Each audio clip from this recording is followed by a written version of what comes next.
Welcome into Other People's Shoes. As you know, I am your host, Neil Matthews. Super excited that you are here today. Of all days, it's a great day. Now, I know for some of us, we wake up saying, okay, today's going to be a great day. In fact, I have a very good friend of mine named Jacob, and he says at the end of his voicemail, make it a great day. Well, today we're going to make it a great day. Thank you, Jacob, for the reminder. Today is episode 300. Who would have thought way back in January 29th, roughly, when our first show hit iTunes, that is the genesis moment, the day it all started for me. I remember recording in my closet, and I had no concept of what would come. How almost 6 years, we might as well say it. I feel like we're a 5-year-old, like approaching age 6. We're pretty much 6 at this point. We're like 4 months away from being 6 years old. Are we 6 yet? I had no idea about the Shoe Shack. I had no idea the listenership. I had no idea we'd reach 100,000 people. I had no concept of that. That day, I recorded the first episode in my bedroom closet. No idea we would get to this point. No idea the journey I would take in this show. Before we get to 300, there is some acknowledgement and some thanks I'd like to say. Here they are. First and foremost, I want to thank, I know it's the classic one. I really, truly mean this, though. I really want to thank Jesus Christ. I believe in all my heart, God laid it on my heart and maybe even my wife's heart, and we'll get to her momentarily, to start this show. And so thank you, Jesus. Thank you, God, for every day allowing me to walk in other people's shoes. I've changed that since. I've been convicted to change that. Every day I want to walk in his sandals because he didn't have shoes. He had sandals. I also want to thank my wife, Elizabeth, for her unwavering, unfaltering support. She listens every week. I truly love her with all my heart. We just hit 23 years back in August, and I look forward to another 23 years and beyond. Like to thank Adia. She's kind of the silent partner. I did have a show about her this last year. She said it made her cry. Mission accomplished. And I want to thank my friends, my podcast friends. There's too many to mention, but I will mention a few. I want to thank my good friend Sean McCoy. He's just a faithful confidant, a faithful mentor, a faithful hero in my life. We crossed paths on this journey, and he reminded me that every show is another jewel in the treasure chest. So I thank Sean for that. I want to thank Jody and Adria. They're my sisters from the same mister, some would say. I want to thank those two ladies. They're the logs that continue to maybe be thrown on the fire to continue to spark me to move forward. I want to thank a guy named Stu from my church. Love that guy. He bought a hoodie. It was so cool going into church and seeing my merch on someone. That was a little surreal still. I want to thank you. Yeah, you right now that for whatever reason have clicked play today. I want to thank you, whether you've been here from day one or maybe you just joined back at season 11 or maybe season 14. Maybe that's when you jumped in and started listening. Wherever you are in that journey, I want to thank you. I do it for you. Brian Adams, everything I do it for you. Listen, I don't know still. Is this thing even on? I don't know. What I do know is I have an unwavering desire to continue to move forward. I'm thinking of 2025. I know we're only in September, but hey, 2025 will be here before we know it. And I am excited about where we're going to go next. I do. I know where we're going. I got the map. I found it. I want to thank my family, my immediate family, my mom, my dad. I want to thank my in-laws, my mother-in-law, Christine. She is a prayer warrior. I don't know if she prays every day for the show. My father-in-law, Tim, he was a guest a while back. They just continue to love and support me in this adventure. My brother-in-law, Rory, can't forget Rory. He built the Shoe Shack Studios. Love it. Love that he did that. But there's a guy I met along the journey. His name's Eric Nevins. And I tease Eric from time to time when we've had interactions, brainstorming moments. That when I've wanted to quit, when I've wanted to stop walking up this mountain of a hill called podcasting, that feels like you're never at the top, by the way, I hear Eric's voice in my ear. Keep going. Just another step. Just a little bit forward. And I thank you, Eric. You even wrote a little article back when they had Podcast Magazine back in 2020. I'm looking at it right now in the Shoe Shack studio. It's been laminated. It's just a reminder to me to keep going. And I guess without further ado, I guess we should get on with the show, right? Allie Murphy is going to take us into the show today. Again, thank you so much. 300. Thank you again for listening. Allie Murphy, you have the floor. Welcome home to Other People's Shoes, where every step tells a story. Get ready for an emotional journey like no other with Homecoming. Our homes are more than just a place. It's where we find safety, comfort, and connection through intimate conversations, heartfelt anecdotes, and inspiring stories. We believe that everyone deserves to feel welcomed and secure in their own home. Let us remind you of the beauty and warmth that home should bring. Other People's Shoes, where every step leads you to Homecoming.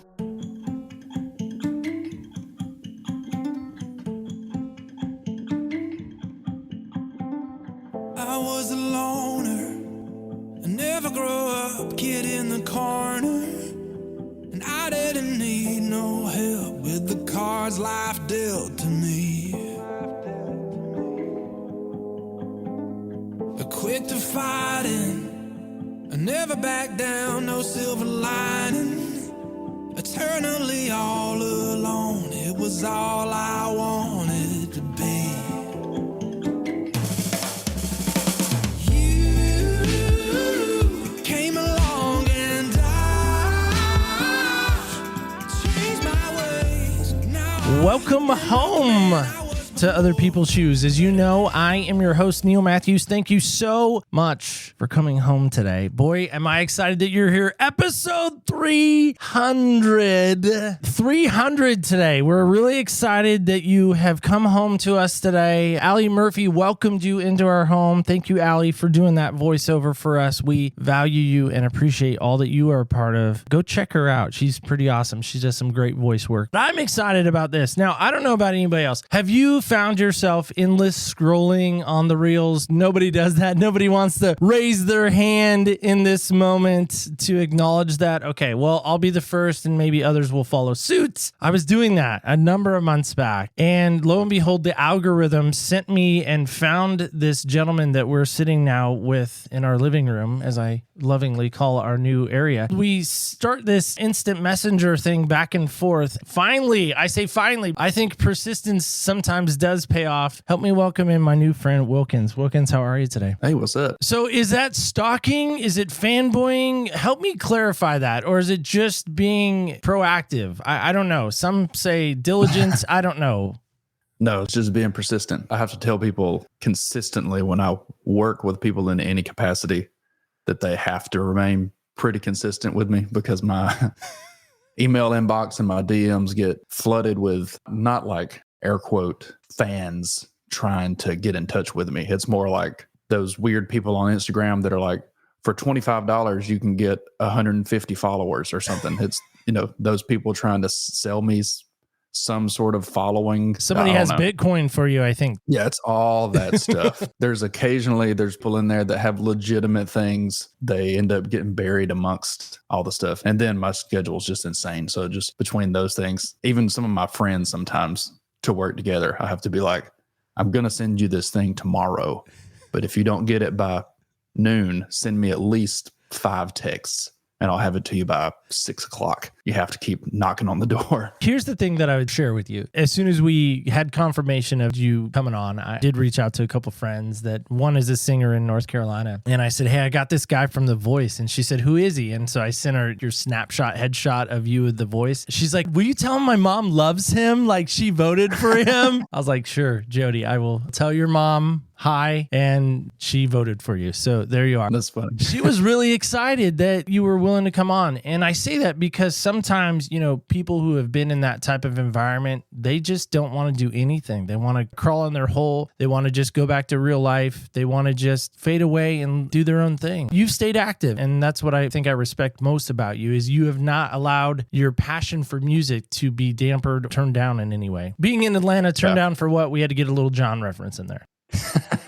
Yeah, exactly. There's a lot to that because I think the one reason people end up kind of becoming hermits after shows like that is, for one, there's a thing to where going on a show like that is kind of at a constant adrenaline high. Like if you were to go bungee jumping, you feel this thing for 5 seconds. When you're on something like The Voice, it's not real life. What's happening on The Voice, it's TV, hair and makeup and all that stuff. That's not your actual real life. They treat you like a mega celebrity while you're there. It's like you're on an adrenaline high for the months that you're there. When it ends, for one, you go home and you're like, oh yeah, I forgot. I'm actually just a small independent musician. People don't actually treat me the same as they do Alicia Keys. They only have for the past 6 months. So there's that. Then there's also when people go into that show or any of those shows, sometimes they expect to walk away a superstar, or they think they're going to get this golden ticket that when you get on that show, it makes your life and now you don't have to work anymore. And what actually happens is you just get a cool moment on TV. When it's over, you're back to where you started. Few more eyes on you. A lot of artists, because of the way that we're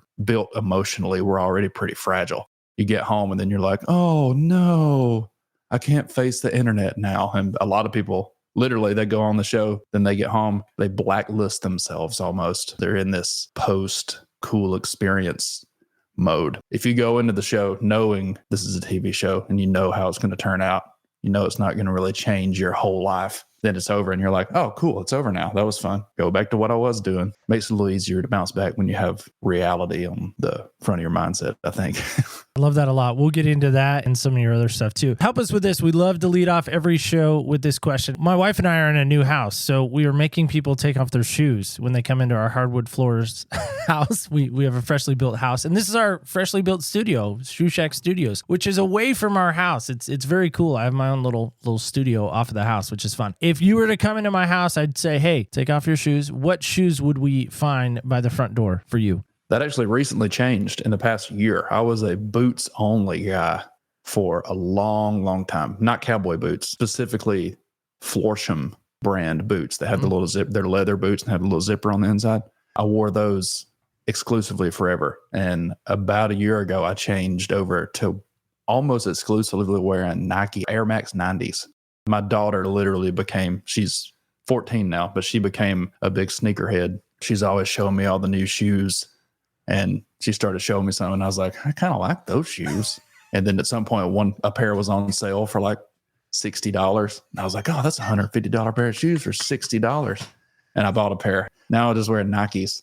I don't think I've put my boots on for months. Well, being an Oregon guy, I like that you're wearing Nikes. It's weird. People see all the background and they're like, oh, wow, North Carolina. That's cool. You don't sound like you're from North Carolina. That's because I'm not. I was born in North Carolina, but that's about it. I'm a big Jordan guy, so I wear a lot of Jordans. Today, I actually have the Crocs on to walk the 5 steps from the back door to the studios. I wear my Crocs around the property, which I was never a Crocs guy. Talk about shoes being boot guy, and now you're the Nike guy. I was never a Crocs guy. I thought they were stupid looking, and then I put them on. I was like, oh, I see what everybody's been talking about. Okay, yeah, this makes sense. Some of my friends make fun of me, including my wife, because vehemently anti-Crocs guy. And everybody says, if you would just put them on, you'd change your mind. So I'm just like, well, I'm just not going to put them on. I refuse. I was that way too. Go over my toes. I was that way too. I put them on in Mexico and I had socks on, and my friend's like, you can't wear them with socks. Crocs and socks don't go together. I was like, okay. So I put them on in Mexico. We were actually in Cancun, and I went into a store and head to toe in North Carolina stuff. And the salesman's like, in broken English, I bet I can guess your color, because it had like all the Croc colors, like the whole spectrum of colors. And I was like, yeah, see if you can guess. And so he went in the back and came out, and sure enough, they were light blue Crocs. So he knew what he was doing. I was not going to spend, translated out to be about $70 US for Crocs in Cancun. No. Yeah. Yeah. Not doing it. If you're going to start wearing Crocs, though, Cancun is the place. I guess to start wearing them. Yeah. The ultimate, like, don't care kickback location. So there you go. I loved Cancun. It was fun. On to you. When we talk about homecoming and we talk about coming home, what comes to mind for you when I say that phrasing? It's funny that sent me the blurb about it. I read through it real fast in the spare 10 minutes that I had. The first thing that comes to mind for me with that is not so much a location or anything. It's my daughter and my wife mainly. We have a number of things that we do that are kind of home to us in a way that's not just our house. Before we started this, if my wife and my daughter said they wanted to move to Mexico tomorrow, then I would go. If they said, for example, I hate 1,000 fires of hatred. I hate hot weather and cold water. I can't explain how much I loathe those things. I would take the snow and a hot tub any day over hot weather and cold water. If my wife and my daughter said, we want to move to Miami or the coast of someplace on the equator and just live in an ice cold swimming pool all day, then I'd be like, oh, okay. I I hate those things. I love you guys, so let's go. It's kind of, it's a little cheesy because it's kind of around that whole home is where the heart is. I don't really care where I'm at. If I'm with them, then I'm good. But if I'm not with them, it feels very disheartening. And whatever the opposite of home is, it's like lonely and despair, just full of, I can't even come up with the words of how bad it is. I've had to come off tour a few times because of that. I just can't handle experiencing things without them. So that's the overarching, all encompassing part of that is if it involves them, then I'm good. That would be pretty much where my home is wherever they are, even if I don't want to be there. We're going to the beach. We're actually leaving for the beach tomorrow. I hate the beach. We're going for a week because they like the beach. Husbands all over the world are like taking notes. Okay, so let's see here. Let's see. All right. So whatever she wants, I do. Whatever she wants to live, I do. I would imagine that maybe all over the world right now. You have found really a home in music. Was it always that way? I mean, growing up, did you always sit in the basement like we hear about the NFs of the world or the Toby Macs of the world or the Nirvanas of the world? I mean, I watched an amazing documentary on Kurt Cobain.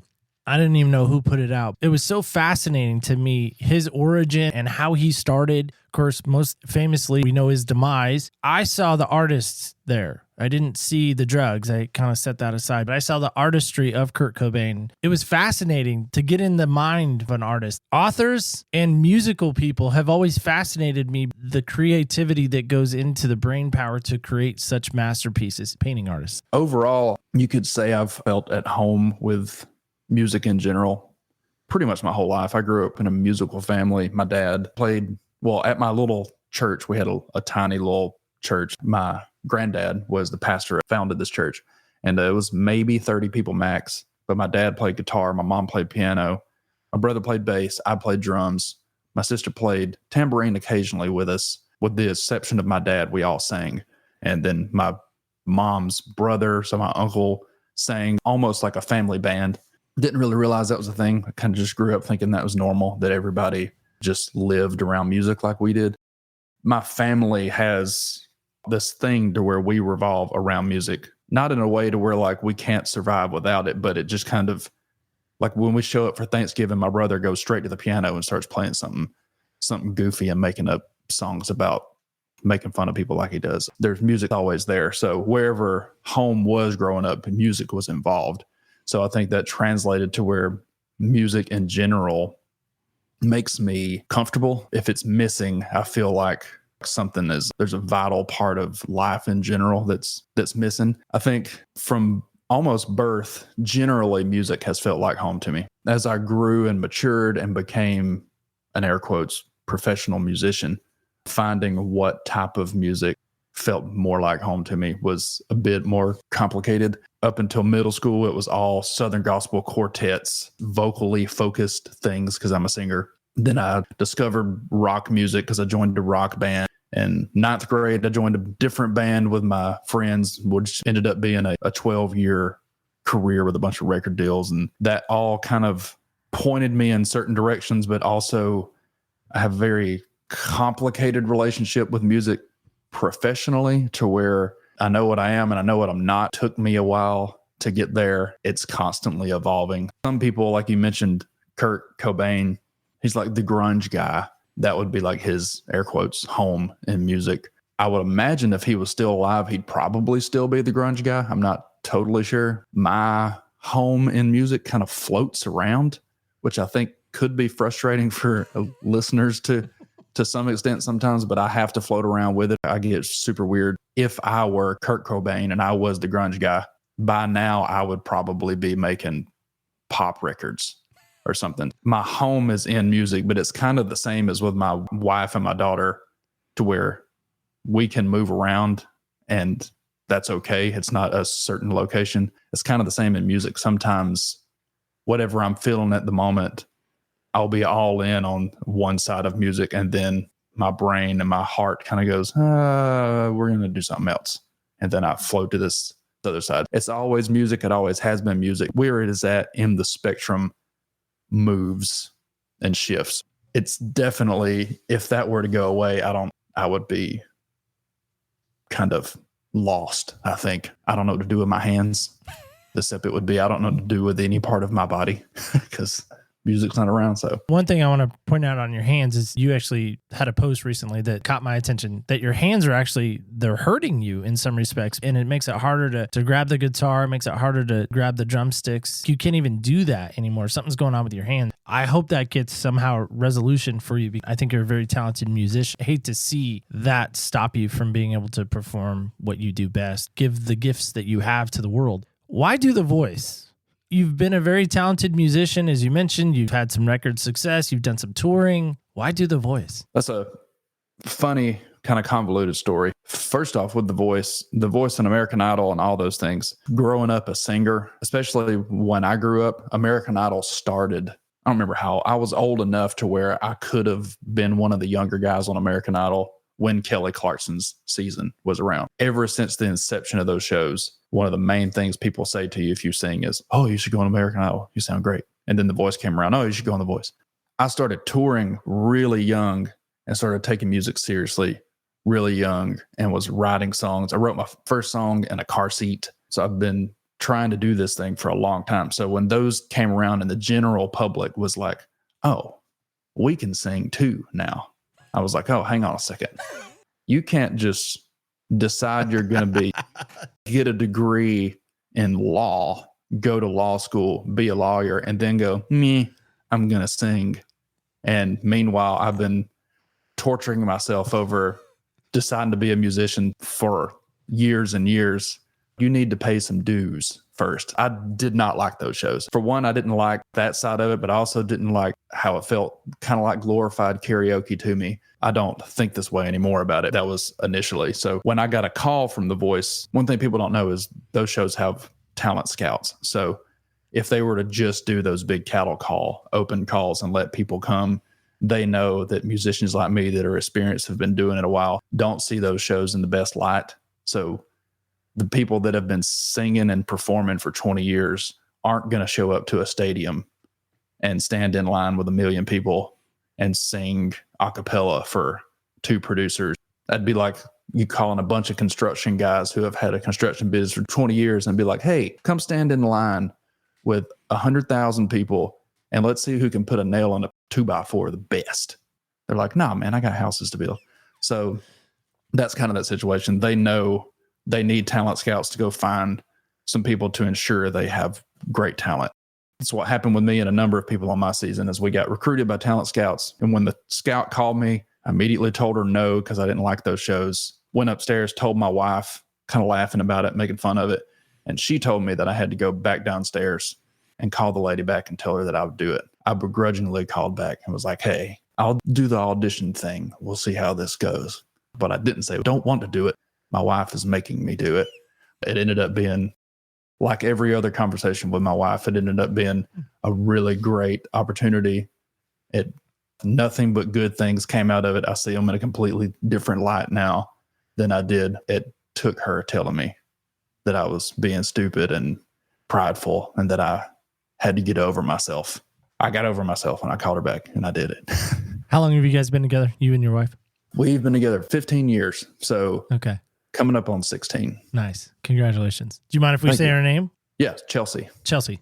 Same last name as me. So Chelsea Wilkes. I just go by my last name. I have discovered in 23-ish years of being married that my wife is always right. And the sooner I get to that conclusion, no matter the situation, the better off it is for me and everyone involved. I've discovered that as well. I had a conversation with somebody. I think it was actually the pastor of my church back in high school. We had him marry us, and he did some of the pre-marriage counseling that they're like required to do before they marry. Mainly was just cracking jokes and doing it kind of a formality because he knew we weren't crazy and he had seen us together. There was 2 things that he said that I remember. One of the things was never say always or never to your spouse when you're mad. Never say, you always say that, or you never do that, or I'm the only one who always does this and you never, to not do that.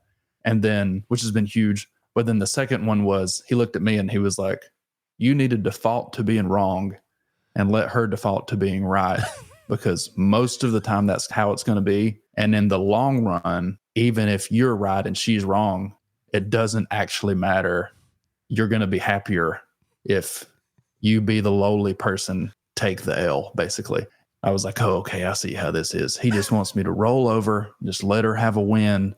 And then 10 years later, I was like, shoot, I haven't taken any L's I didn't deserve. She has been right every single time. Even the times that I'm like, no, I'm not going to say anything, but I'm right on this. 6 months later, I'm like, crap, I was wrong again. Literally always right. 100%, because that is accurate. I love the advice, love that tip. The sooner we as men or we as husbands get there, the faster and more happier our marriages will be. I do believe that. Yep.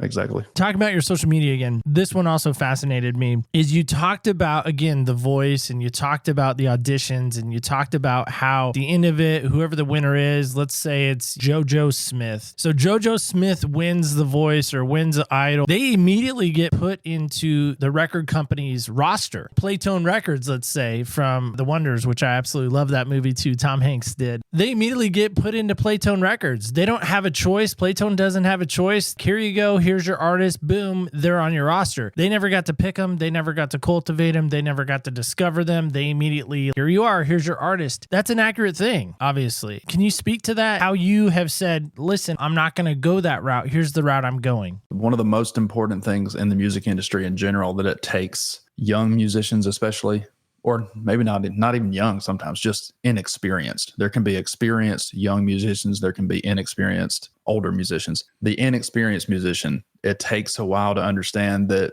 you don't want to do anything in the music industry without having a champion at whatever that place is. So if you sign a record deal, you ideally need one champion at that record label, or not ideally, but at absolute bare minimum, you need one champion that would do anything for you, believes in you 100%, like sees you in the same light that your mama sees you, basically. Ideally, you need 3 or 4 of those, because eventually there's going to be a regime change and your champion is going to get fired. And when they do, you get let go too. You need some backup champions in there. I wouldn't ever sign a record deal, a publishing deal, a booking agent deal. I would sign 0 pieces of paper for somebody that just came and was like, hey, your social numbers are great. People seem to like your music. We noticed that you're blowing up. We're going to offer you a deal. I would immediately be like, what do you think about my music and my social stuff? And if they said, yeah, we think it's pretty cool, it doesn't matter what's on the paper, I would say, heck no, I'm not signing that. If somebody came to me and said, I adore what you're doing, I don't think people were responding to you very well. Your numbers don't look like, everything was negative. And even if they said, we can't offer you much money, we're going to go in the hole for a little bit, doesn't sound like a good opportunity. Then they said, but I adore everything you do. I'm behind you 100%. I think you're one of the best songwriters I've met. Your voice is my favorite I've ever heard. Once they start talking like that, if it's genuine, then I'll entertain signing a contract with them. One of those situations to where, I guess, in general, the music industry is hard and the music industry sucks in a lot of ways.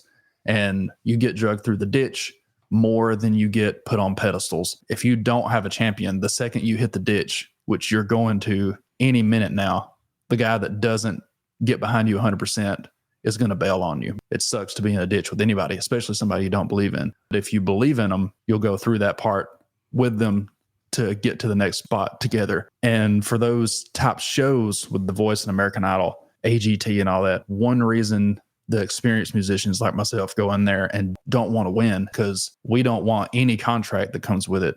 There's not even a conversation. People probably don't even know is before you even go to your blind audition, every single person that tries out for The Voice signs that record deal. You pre-sign a record deal with Republic Records or whoever, so that when you win, it's your deal. You can't be like, oh, I won, I don't want it. Part of the agreement is you agree to have this deal. If you win, when you get on the show, there's a lot of artists that when they realize that, they start slowly backing out of the room, and the producers are like, no, wait, it's going to be fine. And they're like, no, I'm not signing it. I'm leaving. And they fly back home and they don't even do the show. And that was another conversation with my wife on a plane. I had the record deal on my phone and I was reading stuff to her and I was like, I don't want to sign this. I don't want this. For one, I don't have a champion there, but also I'm not negotiating this. I don't want to sign this part. Basically, kind of funny that we had a conversation of like, I don't think you're going to win.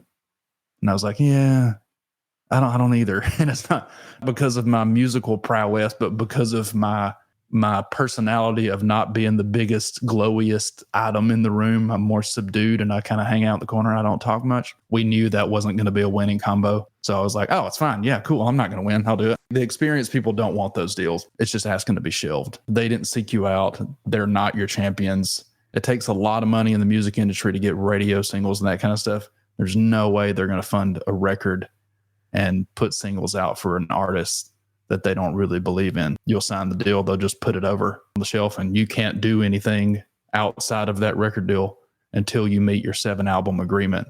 And if they refuse to make albums, then you're never going to make 7 albums, which means you can't do anything. Literally dead in the water. That's crazy. I don't think a lot of people know that. And that's what stopped me again in the scroll cycle of things, is it stopped me. I thought, this is something a lot of people I don't think know about. It's almost the hidden picture. Like you stare at it long enough and you think, okay, is the picture going to finally reveal itself? And sure enough, it does. That's fascinating to me. Exciting part of being on stage for you has been what? For me, it's when my songs connect with people. I'm a performer to a degree. I don't dislike applause and, all that kind of stuff. And people cheering and that crowd noise that everybody tries to make, that sound, like everybody likes that. The most exciting thing for me is if I play a song and I can see people being emotionally impacted by it, or if there's any sort of emotional response, people like crying or smiling, their smile gets bigger, or anytime that somebody is obviously impacted, that's the most exciting thing for me. I do like the performance side of it, and going into a room to where people see me walk up and they think, well, this guy's probably going to not be my favorite. He's going to suck, or there's no way he's going to be as good as the next guy. And then winning over audiences and belting high notes and doing things and just watching them change their mind. I like that a lot, but my favorite thing is definitely when songs connect, because that's the whole reason that I do it anyways. And when it actually works, it's like Christmas morning, which means the opposite side of that is when you pour your heart out on stage and it doesn't connect, then you're like, my life is a sham. I'm going to quit. I'm a phony. I'm a fraud. Yep. So if I were to open the musical world category, any category, any artist, who would you want to play with? And it could be a band. It could be maybe a singer that you'd love to combo with. Who are those people that if you thought about, again, the span of music, I'm not limiting it to anybody. Who would you sit down and say, man, I'd love to do? Hands down, it would be the Killers, or at least Brandon Flowers, the lead singer of the Killers, and John Mayer. So there's some residual people after that. My top 2 guys are Brandon Flowers and John Mayer. The Killers is my favorite band of all time. They can do no wrong. They could release the dumbest sounding record you've ever heard in your life on purpose as a joke, and I would live with it for 3 weeks until I forced myself to think it was awesome. It would hands down be them, which is funny because the next round on The Voice that I didn't get to was the round to where they brought people in to sing with you. And John Mayer and Brandon Flowers were the 2 guys I wanted to try to get. The producers didn't tell me they definitely could. There were some other people that said they wanted certain people, and they were like, oh, yeah, we can't get them. They'll never do it. And when I said John Mayer and Brandon Flowers, they were like, oh, yeah, we might could pull that off. When I got cut from the show, my first thought was, oh, crap. Now I'm not going to get to sing with Brandon Flowers or John Mayer. Yeah, hands down, both of them. Why those 2? For one, I love their music. They're my favorite. Listen to them on repeat. Between them and probably Coldplay, it's just all I ever listen to. I think the reason I've connected with their music the most is because I've connected with their personalities more. The main issue I've had in the music industry over the years, for one, has been I come across a little country and I sing with a drawl, and people think that I'm going to be a country singer, and then I'm not. Then sometimes when my drawl comes out in my music, regardless of what it sounds like, they think it's country anyway. There's been that thing, but more so than that is I'm not the big bubbly, like I said, the light up the room guy, where I don't walk into a room and everybody goes, oh, who is that? He's important. It's more like I kind of walk in and try to stay low and hide behind my wife. Don't talk much. And when I go into meetings with the record labels, even the number one critique I've gotten in meetings with them, air quotes, important people afterwards has been things like, this is amazing. This is amazing. Your playing is great. We love your songs, your voice. And then they'll say, but when we have these meetings, you should try to make eye contact with people. And I always say, I'm not going to do that. Eye contact with you makes me uncomfortable. As I'm looking over their shoulder at the wall, I'm like, I'm not going to look at you in the eyes. I don't like that. I look my wife in the eyes. I look my mama in the eyes. I'm not going to look you in the eyes. All that to say, I've seen parts of Brandon Flowers in interviews in high school when I used to feel really uncomfortable and really down on myself about that and wishing I could be different. I would watch interviews of Brandon Flowers and I would see him looking over people's shoulders. And I was like, oh, the lead singer of The Killers isn't making eye contact. And then he would respond to something that made him uncomfortable. And I was like, he feels uncomfortable. He doesn't feel awesome right now. And even some small shows of them playing little acoustic shows, you can see him looking at the ceiling over the front row, awkwardly moving his hands. He's a more kind of introverted kind of guy. And then John Mayer is not introverted. He's in his head like I am. He's always analyzing things and overthinking things. I loved their music. Then I got to kind of know how they are as people, and I saw myself in them. They make this whole thing real for me. When I see them succeeding, I go, oh, if they're like me, that's half of me. John Mayer is one half of me, and Brandon Flowers is the other half. They've both succeeded. So I know that when the music industry tells me my personality type has a harder climb, you can't get bigger than The Killers and John Mayer. It kind of gives me hope when some people tell you there is none, because the music industry will tell you that quick. They look for reasons to tell you there's no hope. That makes a big difference for me. I think they're awesome. They make great music. So if we were to time travel to middle school you, between Pogs and recess, if you had recess in middle school, would that middle school you recognize you right now? In a lot of ways, yeah, because I'm very stubborn, frustratingly stubborn, that I haven't changed. It's a good thing I've stayed the same and I've refused to be anybody but myself. Then there's other things that I probably should have changed by now, and I just haven't. And I know that was probably not the best. The one thing middle school me would be surprised about is I didn't know for sure if I was going to be a professional musician or a baseball player. And I chose freshman year of college. I got offered a record deal. So I dropped off the baseball team, signed the deal, and officially made it official that music is my career path. If I said I haven't played baseball, I never went on the field my first year of college, middle school me would be surprised at that and probably a little mad. Other than that, if I said I've played to 30,000 people before, like numerous times on a festival, middle school me would be like, oh yeah, we knew that. That's been the goal the whole time, whatever. And if I were to say, hey, guess what? I still kind of suck at getting into conversations with people I don't know. Middle school me would be like, oh yeah, I knew that was going to not change. For the most part, I haven't really changed that much. The one thing that has positively changed because of my wife, one thing that comes along with being super competitive and super, super stubborn is having pride issues.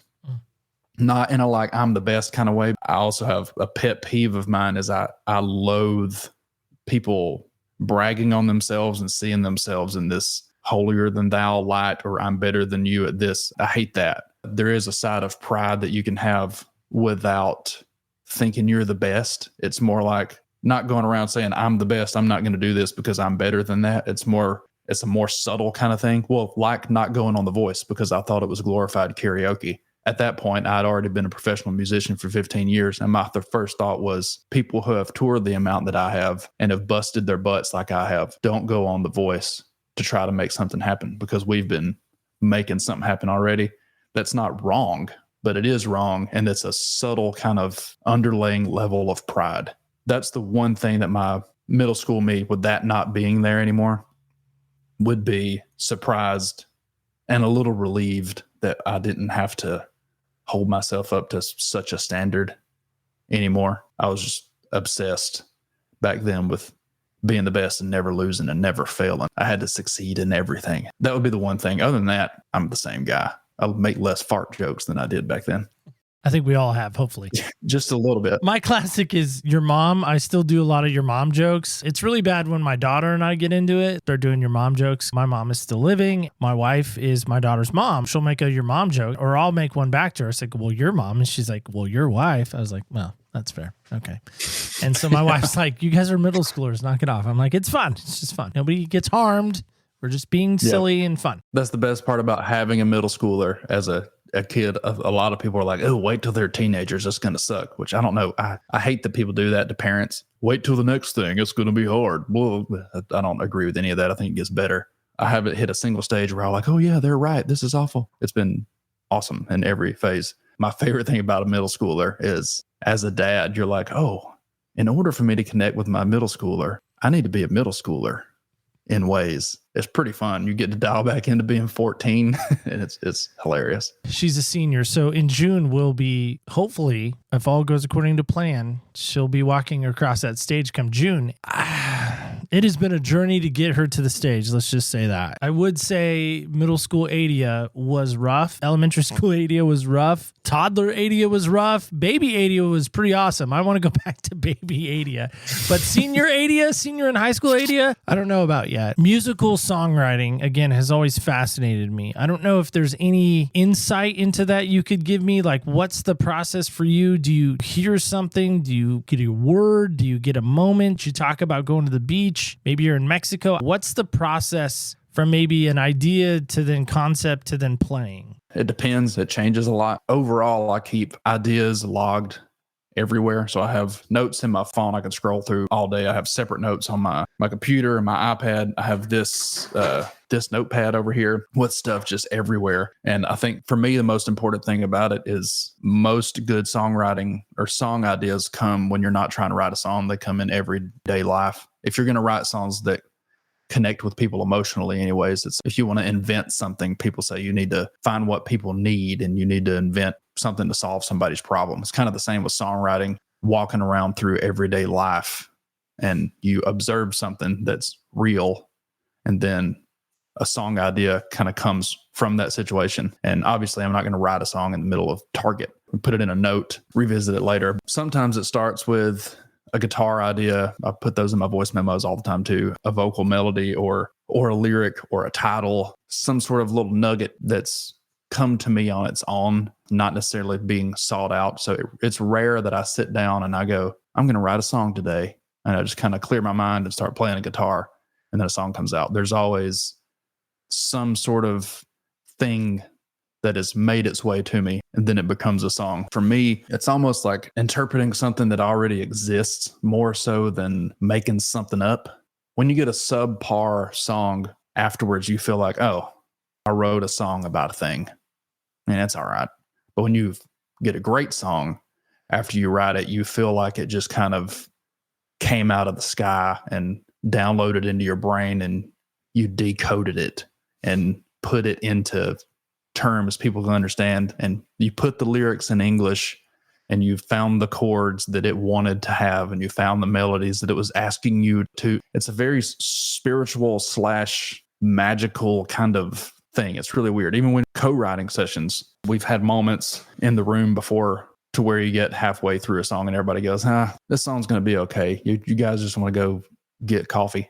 And you're like, yeah, there's nothing awesome in this. Let's go eat some tacos for the next 2 hours instead. There's other moments to where you kind of look around the room and you're on verse 2 and everybody's looking around like, I can't believe we just wrote that verse and chorus. And you're just scanning of who's going to get the download of verse 2 because we know it's coming. It's like you can feel it floating around in the room.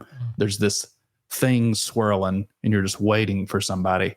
And then a guy goes to the bathroom and he comes back and he goes, I've got it.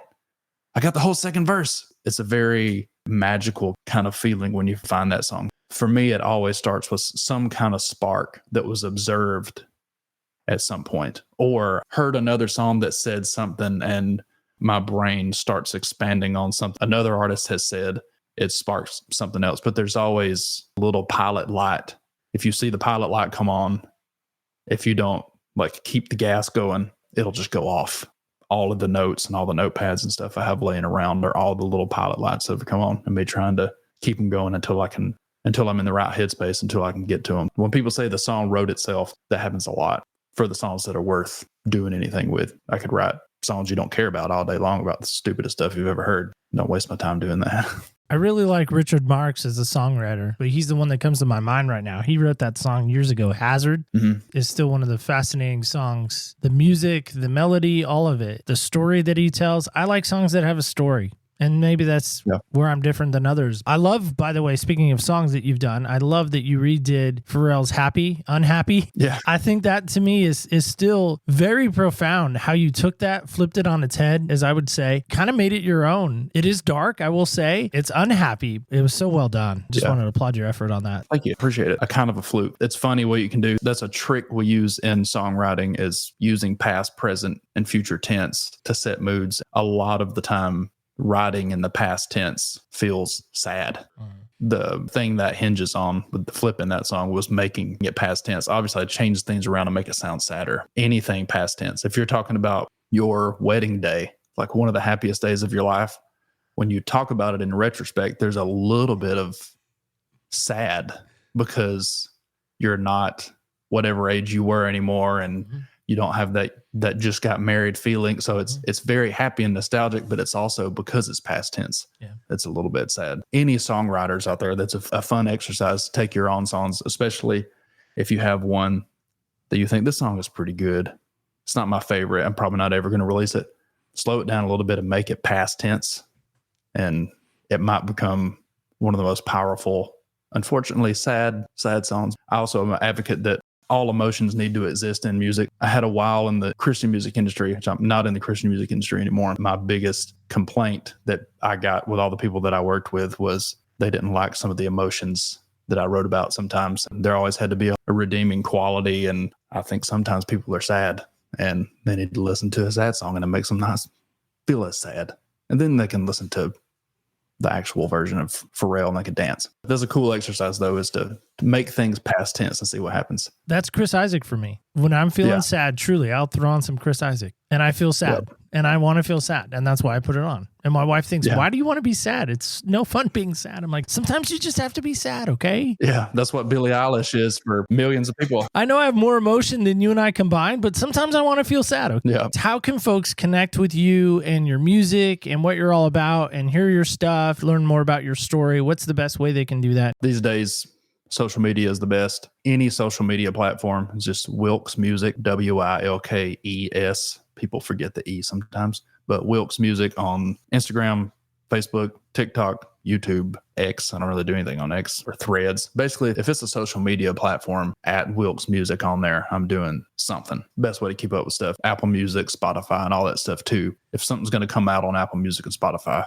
I'm going to talk about it on social media. I'm not going to get social media-ish on Spotify. Just go to Instagram or whatever. Yeah, you'll be good. I listen to Amazon Music, and then sometimes I'll do Spotify if I'm trying to find like an independent artist. We're going to play our game. It's called Heel Hustle, and I'll turn it over to our announcer to talk about it. It's now that time in the show to play the fastest growing game in the podcast world. We call it Heel Hustle. Today our guest will try to answer all 6 of these questions in 60 seconds or less to win an Amazon gift card. Amazon not responsible for this commercial spot, nor did they pay to let us use their name. Audience, feel free to play at home. Are you ready? Let's put 60 seconds on that clock. Ready, set, hustle! The game begins in 3, 2, 1. All right, here we go. One person you would like to trade places with for a week. Bread and Flowers. Had a feeling. Guilty pleasure. NSYNC. Best compliment you ever received. Alicia Keys on The Voice telling me that I am it. I don't try to do it, that I am it. Nice. Worst piece of advice you ever received? To get off of the internet because I'm not good enough to make music. What's something you wish you were better at? Remembering people's names and legitimately caring about what people have to say in a conversation that means nothing. What never fails to make you laugh? Leslie Nielsen. Nice job. I stole those actually from a Larry King clip. He was interviewing Cat Williams, and I saw it, and I saw those questions. I thought, man, that's fun. I'm going to turn that into a game. Those are some good questions. Thank you to the Rodecaster Pro. We did some voice work. So that is my voice just pitched up. That's awesome. I use something similar to that in Pro Tools and Logic a lot for background vocals, actually. Yeah, it's kind of fun. It's fun to do this stuff like that. Well, man, I just want to say thank you so much for being here today. Really appreciate you. Really appreciate your music. Keep doing it. Not that you need my voice to tell you to keep doing it. Big fan of yours. I love what you're putting out. I love some of your stuff. I should say all of your stuff, not some of your stuff. That sounded mean. Nobody loves all of your stuff. I haven't heard a song yet that I haven't been like, oh, you know what? That's pretty cool. I can send you one I haven't released that you wouldn't like, probably. I've got a lot on Dropbox.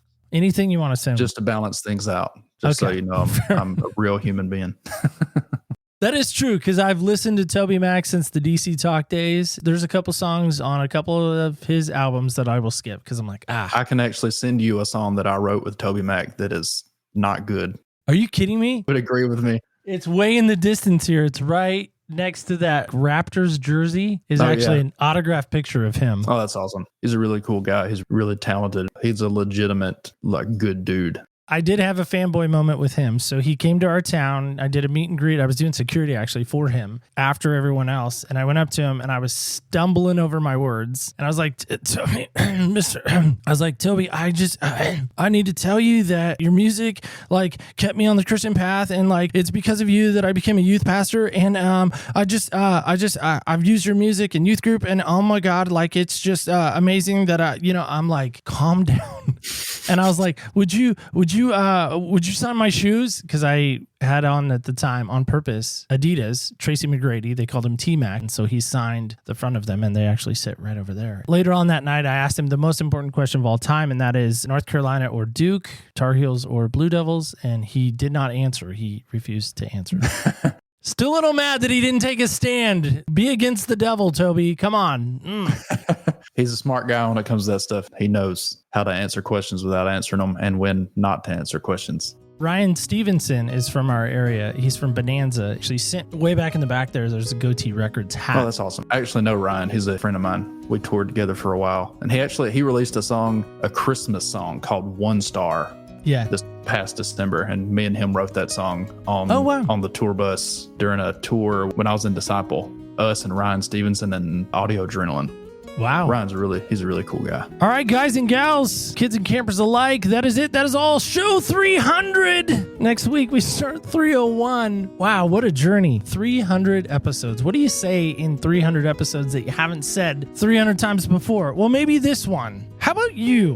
What's written down in your notebook? Do you remember those composition books? Do you remember those? What do you got written down? Is there something in your life that maybe is so sacred, so special, like a room in your house that nobody's allowed in? I saw a skit years ago of Jesus coming to someone's house and he wasn't allowed to go into certain rooms because we locked him out and we blocked him out. Okay, so maybe Jesus isn't allowed in. Okay. Who else maybe isn't allowed into that secret room of yours, that locked away place where only you get to be? There's some power in that, yes, I get, but there's also a fear to me in that you don't allow anyone in. So this week I want to challenge you, whom, or maybe even who, are you going to allow in to your heart and to your spaces and to that one area of your life that you're like, no one's allowed in? Nope. Shut the door, lock it. Who are you going to let in? Let me know. OPSpodcast.com is a great place to let me know. You can let us know on the socials at OPS Podcast Show under Facebook, Instagram, and X. Of course, last but certainly not least, do not forget this. Remember, when you walk in other people's shoes, you really do get a different perspective on life. Thank you so much for listening. Stay tuned until next week as we start 301. Until then, when we walk in other people's shoes.